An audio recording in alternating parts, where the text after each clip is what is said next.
Hello and welcome back. Come sit for a spell and join me around the cauldron for this sometimes rambly, sometimes educational podcast hosted by me, Megan, an everyday modern witch. Today's episode comes at the end of February, the month of love, romance, and discount chocolate after the 14th. Today, I'm going to share my opinions on the self-care movement within witchcraft and spiritual spaces. But first, a shout out to my wonderful cauldron collectors. Thank you for choosing to support my work. Thank you to Rose, Gordon, Meredith, Laura, Angela, Marsha, and Brittany. If you'd like to become a cauldron collector and support my work here, you can find more information for that at roundthecauldron.com.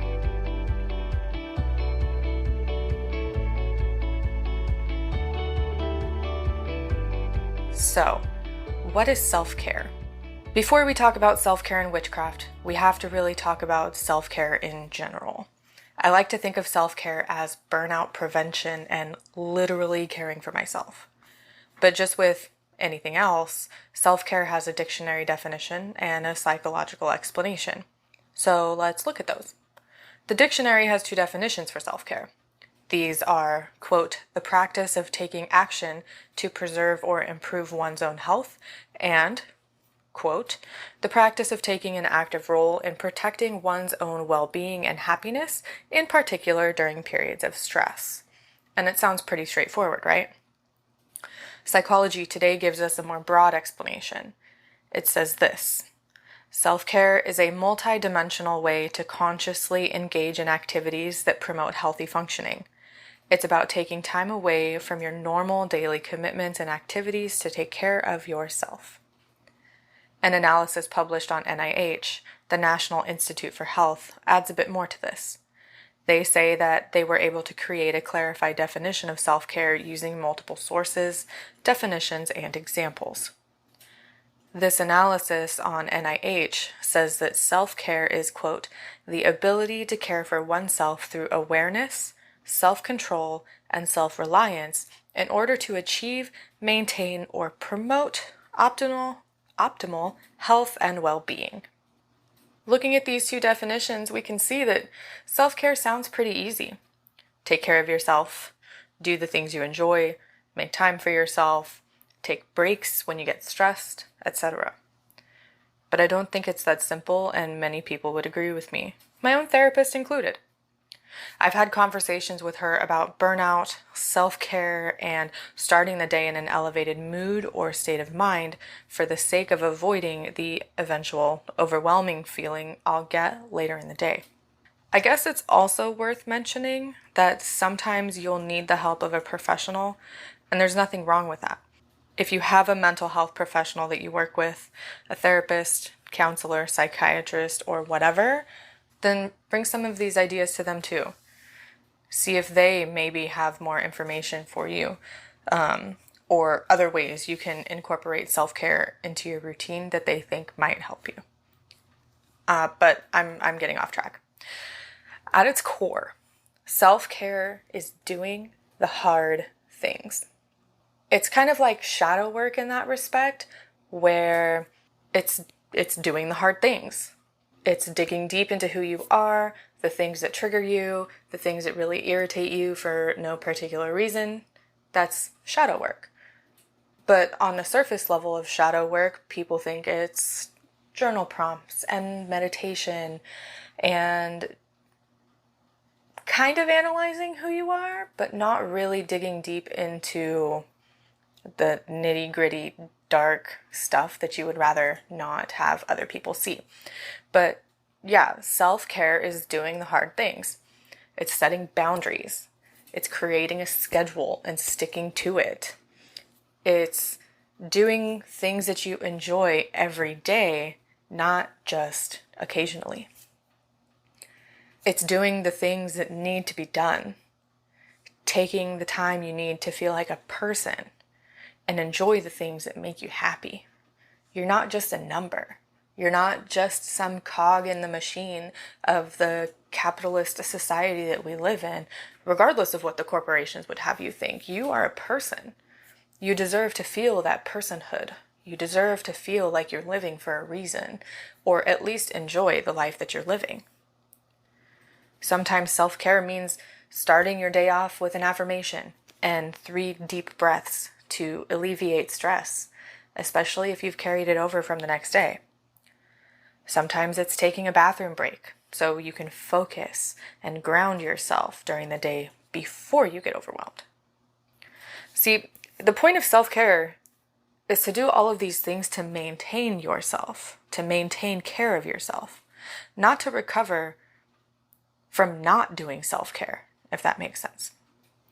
So I'm going to equate self-care to car maintenance, because as I was writing my notes for this particular episode, my vehicle is in the shop. So yes, self-care is like getting an oil change. You do this regularly to maintain the health of your vehicle, right? You've got to get an oil change every so many miles or every so many months to help maintain the care of your engine. If you don't get regular oil changes, you can end up with bigger problems like sludge buildup. Sludge buildup is an engine killer, and it can lead to things like overheating and blown head gaskets. Now, the same thing applies with self-care. Self-care is your maintenance. It's your oil change. If you don't do self-care, you're going to end up overheating yourself. So working too hard and overwhelming yourself, leading to a blown head gasket, or, in better terms, a breakdown in one way or another, whatever this tends to look like for you. But now that I've got the definitions out of the way and a weird analogy between peoples and cars, I want to talk about what I think self-care isn't, because there's a lot of information out there about self-care that I don't necessarily agree with. But remember, I'm not a mental health or psychological professional. This is all based solely on my opinion. And don't worry, I'm going to get to how this connects back to witchcraft, but we've got to make it through these things first. So please stick with me. And when I say that there's a lot of information out there about self-care that I don't necessarily agree with, I'm talking about those listicles and 5 things you can do to take care of yourself today, make yourself feel better, and 10 things to do to recover from burnout. A lot of those things are regurgitated, simple things that people equate with self-care. Bubble baths, meditation, taking a few minutes to yourself. They don't tend to have the difficult things on there, like setting boundaries and healing the parts of yourself that make you think you have to work extra hard for nothing. Self-care isn't a one-size-fits-all concept. And so that's why I think a lot of those things online, they really don't cover all of the bases. They're kind of clickbait to get you to read their stuff, but also it doesn't really help you in the long run, because you don't really see what actual self-care is. You just see these watered down versions of what self-care could look like when you do it on a regular basis. So, like I said, self-care isn't a one-size-fits-all concept. What works for one person isn't going to work for another person. This is why I think a lot of those lists online of self-care ideas or routines, as I mentioned, they should be used as guides rather than taken exactly as they are. One person might not be able to take a bubble bath with candles and music once a week. Someone might. And that could be a beneficial part of someone's self-care routine. But the point there is routine. Self-care isn't about indulging or avoiding responsibilities. When used correctly, when practiced correctly, self-care should help you with your responsibilities. And it shouldn't feel like you need to indulge in anything. You shouldn't feel so starved for what you're doing that you take it to an extreme. Everything should be taken in moderation, and indulging and avoiding responsibilities doesn't help anybody at all. It can hurt you. It can hurt your physical, mental, emotional, and spiritual health. Self-care is not about treating yourself with material items or even by numbing your feelings. Buying unnecessary things to fill that void in your life, no matter what that void is caused by, is not a healthy way to cope. It can make you feel better in the moment, but ultimately it doesn't help you at all. It's just another way to avoid your feelings or responsibilities. In the spiritual aspect, we see this happen a lot with spiritual bypass, where people will use spiritual tools, activities, and topics to avoid their lives or sweep their emotions under the rug. And again, this isn't healthy, and it should definitely be avoided. It reminds me of a TikTok that I created a while ago. I did it on purpose, and I knew it was going to grab attention in the beginning of the video, but I started it off like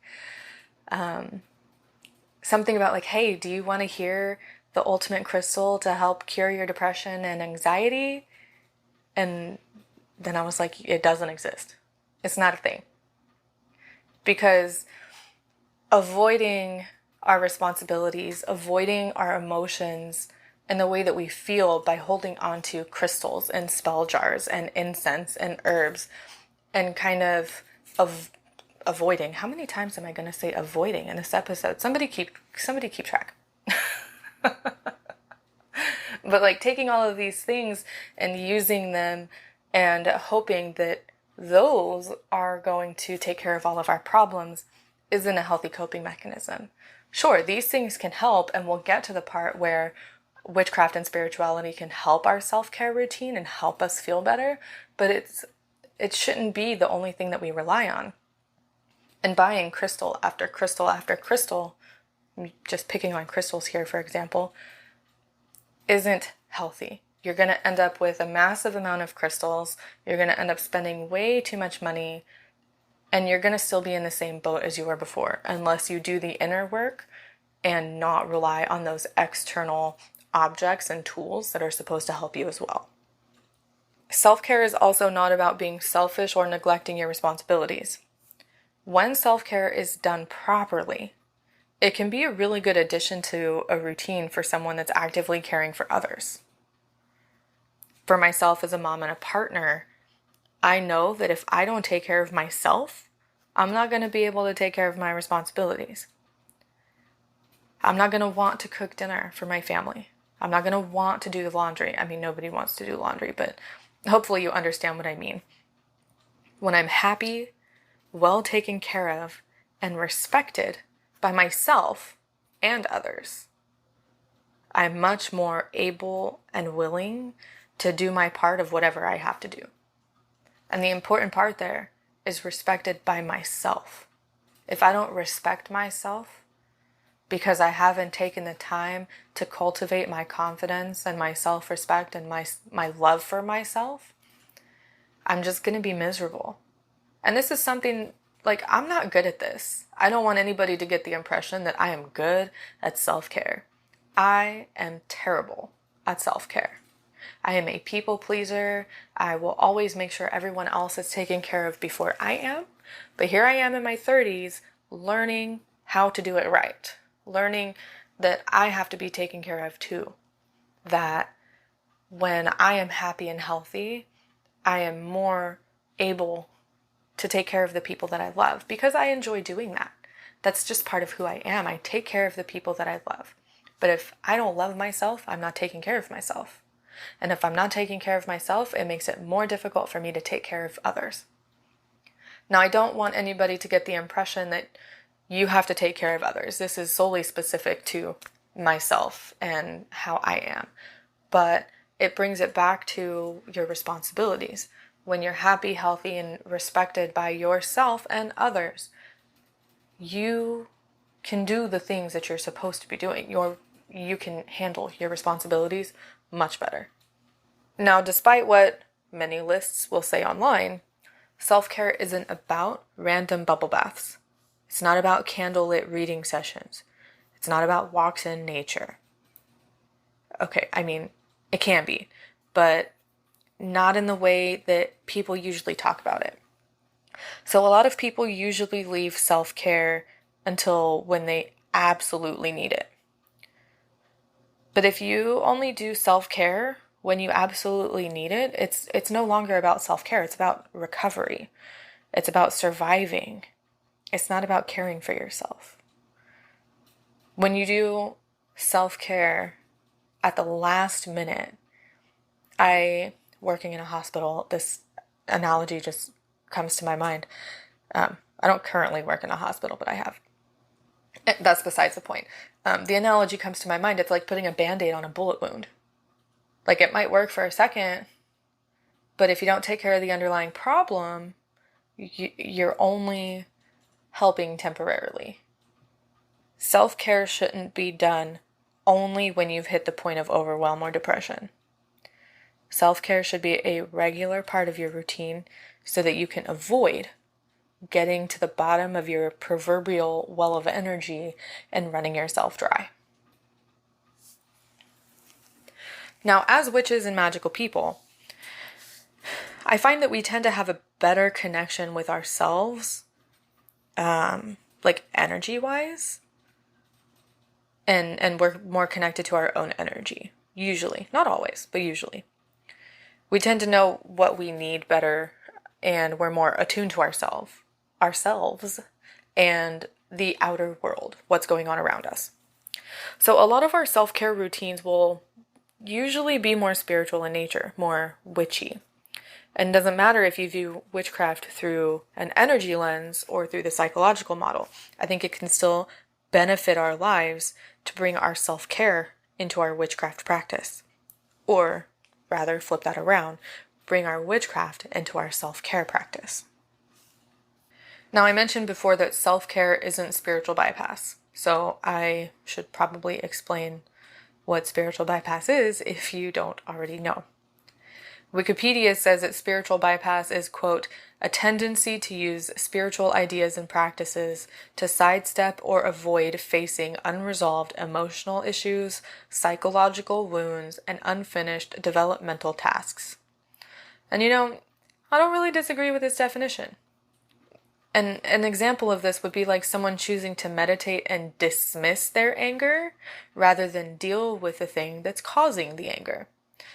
Pushing the emotion away only serves to push it further down so it can fester, grow bigger, and eventually blow up.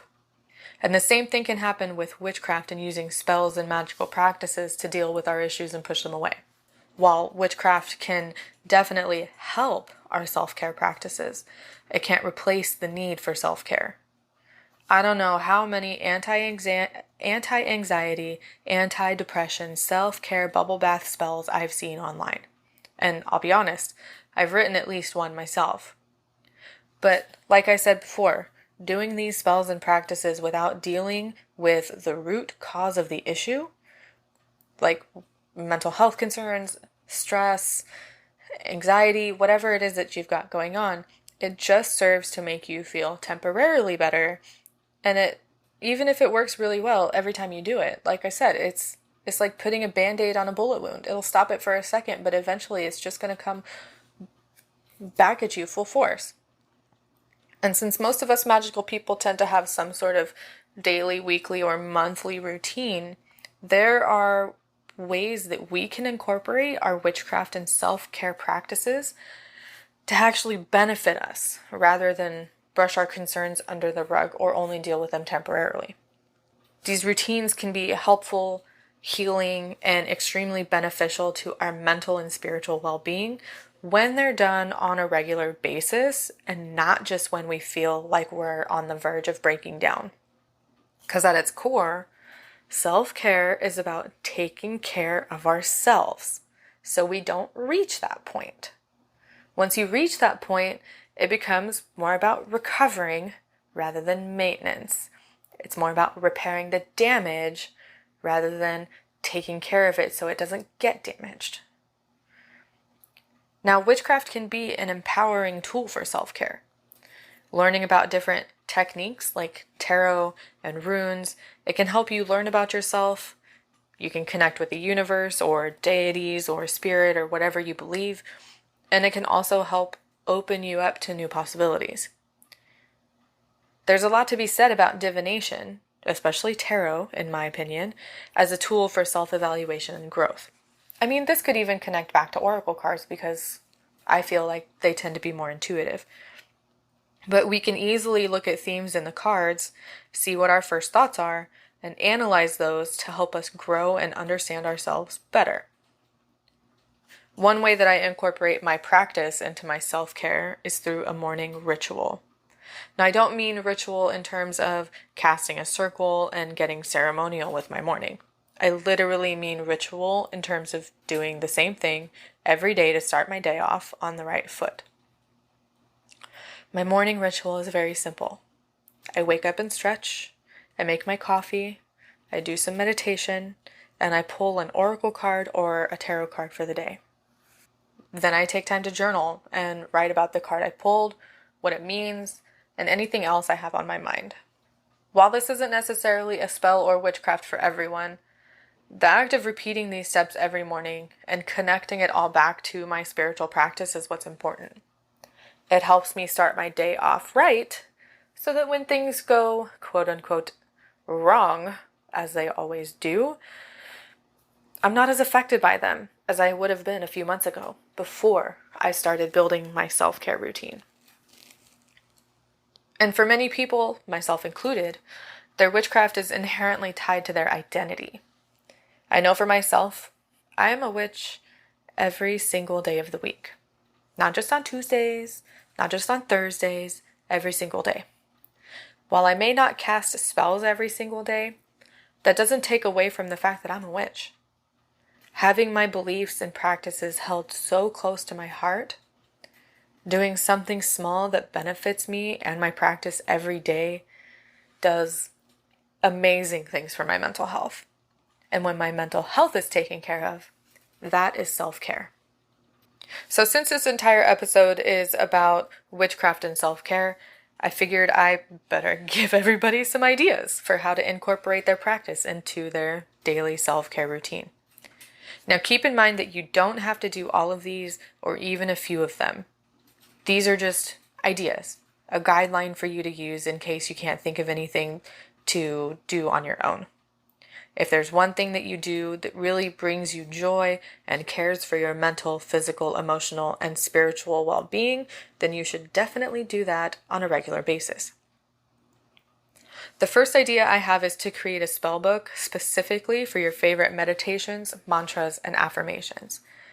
It doesn't have to be anything big, and it can definitely be digital since, we all carry around a phone with us that usually has some type of notes app on it. Keep it with you or at home, whichever you choose, but I personally would bring it with me everywhere because it's more beneficial that way. But it can serve as a way to cope when you're stressed or overwhelmed and you can't think of anything to do. Personally, I have trouble remembering to use my coping skills when I become too stressed or overwhelmed. So having a list of things to choose from already created is really, really helpful for me. And creating the spellbook in general can be a good therapeutic activity too. It can help you figure out what you need and what you enjoy. You can include things like a grounding meditation and visualization if that's important to you. I know there's the really popular one of a tree growing its roots down into the earth.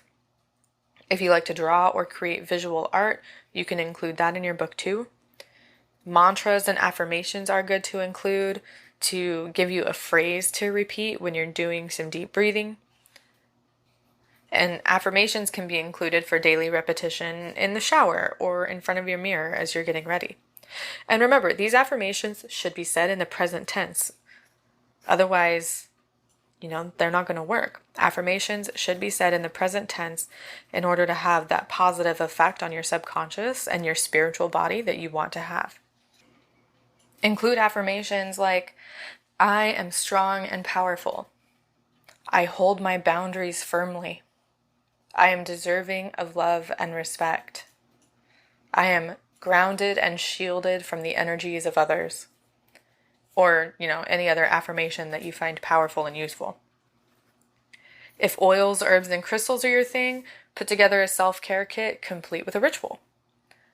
One idea I have is to create an evening routine this way. Get a nice little pouch or bag and include a crystal like amethyst, and you can include any oils or herbs that promote a calm feeling, that promote stress relief and restful sleep. As you get ready for bed, take a few minutes to apply your relaxing oil and hold the crystal in your hand. Take a few deep breaths and really focus on meditating and releasing the stress of the day. You've got to complete that stress cycle for there to be any closure. And doing this is a good way to bring that closure to your day so you don't carry the stress from one day to the next. You can take this a step further by lighting some incense and even casting a sleep time circle if that's something you like to do. This next one should be fairly easy for just about everyone to incorporate into their practice. Everyone has to shower, right? Or clean themselves in one way or another. Turn your shower or bath time into a daily mini cleansing ritual. Charm your bath products ahead of time with whatever intention you'd like. For example, you can charm your face wash with some glamour magic to help you be seen the way you want to be seen, or not seen. Create sigils and charge your shampoo to help you avoid rumination or intrusive thoughts. The key word here is help, because you have to take the mundane action too, You can charge your body wash or soap with shielding energy that as you wash your skin, you're creating an energetic shield for the day. Bonus points if you choose scents or herbs that correspond with your intention. There's so much you can do with a bath ritual that this is literally a basic ritual idea that I've given you here. Let the water wash away lingering worries or stress, and let your charged and spelled products do the rest of the magical work. Self-care often includes working toward our goals, no matter what they are. When we have the space, both physically and mentally, to work towards something we care about, we tend to be happier and healthier. One way to incorporate witchcraft into your goal planning and following is by creating a vision board. I know, vision boards, law of attraction, manifestation. Don't worry, I'm not really big on vision boards myself. I'll tell you right now that vision boards don't personally work for me. I don't have an interest in them, so they're just kind of like, meh, they're there. I also tend to have a really abstract idea of what I want to get out of life. I don't usually have very set specific goals, I think. They tend to revolve around having a happy, healthy, well-rounded family. And on the road to having that, really, the goals are going to depend daily. But creating a vision board for your goals, for your future, can be a really good visualization practice if that's something that you enjoy. Bex from The Witch's Cookery has created several vision boards over the course of her YouTube channel. And if you're interested in vision boards, I think you should really check them out. I'll leave links for those videos in the description and in the show notes. Because I know she's also done videos, I believe, reviewing her vision boards from the previous year and showing what she manifested and what she didn't. But anyway, I think she's a better person to speak about vision boards. So again, I highly recommend watching her videos about them. Now, the one thing that I personally recommend, and I already kind of mentioned it before, is to create a morning ritual. I prefer to do these in the morning because it helps me keep my day on the right track. If I don't do this in the morning, I can really tell throughout the rest of the day. It has a really big effect on my mental health and even on my spiritual practice. Your morning routine can be whatever you need it to be, and that's the important part. Self-care should be what you need, not what you think you want or what you think will help you. I mean, it's always great when what you need is also what you want, but sometimes it doesn't match up that way. Anyway, a morning ritual will look different for every person. Some people, like myself, like to have coffee every morning, while others drink tea or water. Some people don't have a divination practice, while others do. Build your morning ritual out of the things that you enjoy so that you can start your day off in an elevated state of mind and spirit. My morning ritual of coffee, meditation, and divination has helped me connect deeper with myself, figure out some of my triggers, and avoid things like stress accumulation. It's also helped me connect back with my practice and my deity work, and this is something that I've been doing for a couple of weeks at this point. It's a long road to healing for me because I'm in a state of burnout recovery rather than self-care, but it's going all right. It's going good, and I'm happy with the way that I'm progressing so far. Now, a few more quick ideas for witchcraft and self-care, including writing letters to yourself, expressing love and gratitude. This one would be difficult for me. It's very hard for me to do affirmations or express gratitude for myself. But when I put it in a ritual context and I include my spiritual practice into it, it becomes a little easier. You can also write what my therapist calls a fuck you letter.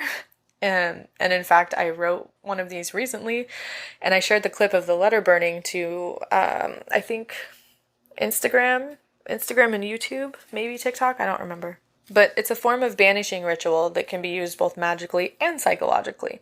So if you feel anything building up that needs to be released, don't hold on to it. Burn it away and incorporate the element of fire, herbs if you want, sigils if you want, and incantations if you find those helpful. Then you release the cooled ashes on the wind while you release the pent-up energy from the situations or the emotions that you've been holding on to from the situation. You can connect with the moon or sun cycles to help you with your self-care practice. A few years ago, I used to start my day with a sun salutation and a prayer. It was a simple exercise for me to do when I got out of bed, and it really helped me connect with the energy of the sun. I've been thinking about bringing that back, minus the prayer. I don't know. We'll see. I haven't decided yet. That was many, many years ago before I even started the podcast or my YouTube channel. I would also do something similar as I went to bed to really sort of wind down and say goodnight before I went to sleep, if that makes sense. You can also use the moon phases as a sort of check-in for your self-care routine too. The full moon can be about doing something empowering. The new moon can be about reevaluating what your self-care needs are. The waxing moon can be self-care and manifestation, and the waning moon can be self-care and release. That part's really up to you and how you view the moon phases, but I'm pretty sure that if you connect with the moon and you use moon magic, you can find a way to incorporate the cycle of the moon and the moon's phases into your self-care routine. So all in all, there are so many ways that you can incorporate witchcraft into your self-care routine. Spell jars used with therapy, journaling used within a ritual, and sacred bath time used as a cleansing ritual are just a handful of ideas to get you started. Now, as I said before, or I think I said it, witchcraft can definitely help with your self-care routine and recovery from burnout, but it shouldn't be the only thing that you do. You can't charge your lip balm to help you hold your boundaries if you don't then create the boundaries that you want to hold, you know? And these are just a couple ideas. The sky is literally the limit. And since everyone's practices look different, what I do may not work for you or anyone else. What's important is that you start thinking about how you use your witchcraft to help you care for yourself. There has to be care on all sides, not just the magical one. And with that, let's go ahead and pull our oracle card for the month of March. I can't believe that it's already March. So I'm going to go ahead, shuffle 3 times, and we'll see what card we pull.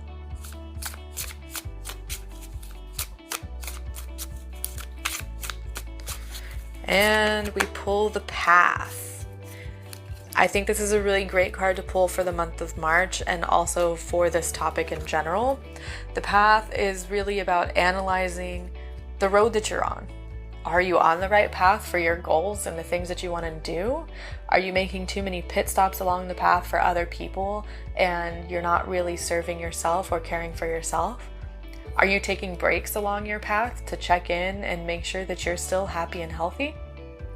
Again, I think this is a wonderful card to pull as a reminder for the fact that self-care is a journey. There's not really a destination. Just like witchcraft, it's all about the road, not the ending. So don't forget to subscribe to the podcast wherever you listen. Leave a review if you can. Subscribe to my YouTube channel and newsletter.